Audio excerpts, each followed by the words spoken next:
Chaîne alimentaire. Les chats sont joueurs, de cruels joueurs, perfides et sadiques. Ils martyrisent leur proie après avoir mené une chasse ludique, comme leur a enseigné leur maman chat. Nombre de souris, mulots ou rats ne sont plus là pour en témoigner, mais ils l'auraient fait avec plaisir. Déjà les Égyptiens vénéraient les chats, non seulement pour leur finesse et leur élégance, mais surtout pour leur soutien efficace dans la lutte contre les rats, un raticide bien organisé. Aujourd'hui, les choses changent. L'autre jour, en me promenant dans un vieux quartier aux ruelles étroites, j'ai vu 2 gros rats fouillant dans les poubelles, cohabiter paisiblement avec 2 très beaux chats qui faisaient leur toilette. Surpris, j'ai interpellé les rats. « Vous fuyez pas, vous avez pas peur ?» Le plus gros m'a répondu alors. « Fuir ? Je comprends pas, ces poubelles sont superbes !» Et les chats ? « Quoi, les chats ?» m'a demandé le plus petit. Interloqué, je me suis alors tourné vers les chats, qui continuaient de se lécher, imperturbables.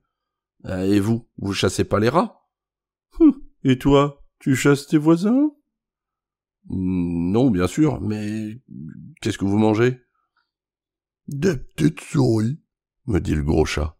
« Et les rats ?»« Oh, écoute, ils sont bien trop gros pour nous.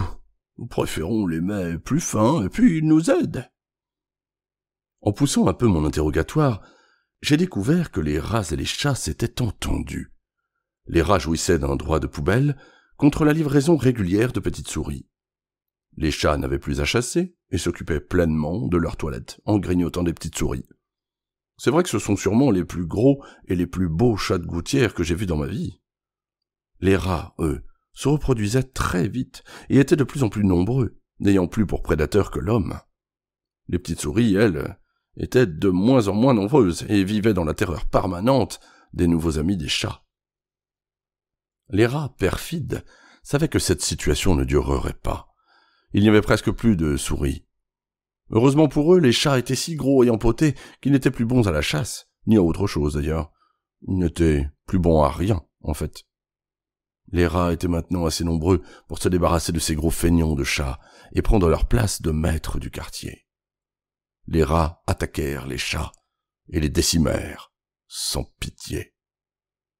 Si bien qu'aujourd'hui, dans les ruelles de ce vieux quartier, les chats ont fui et les rats font leur toilette, soignant leurs poils, pendant que les petites souris leur servent des morceaux de choix des poubelles en échange de la vie sauve.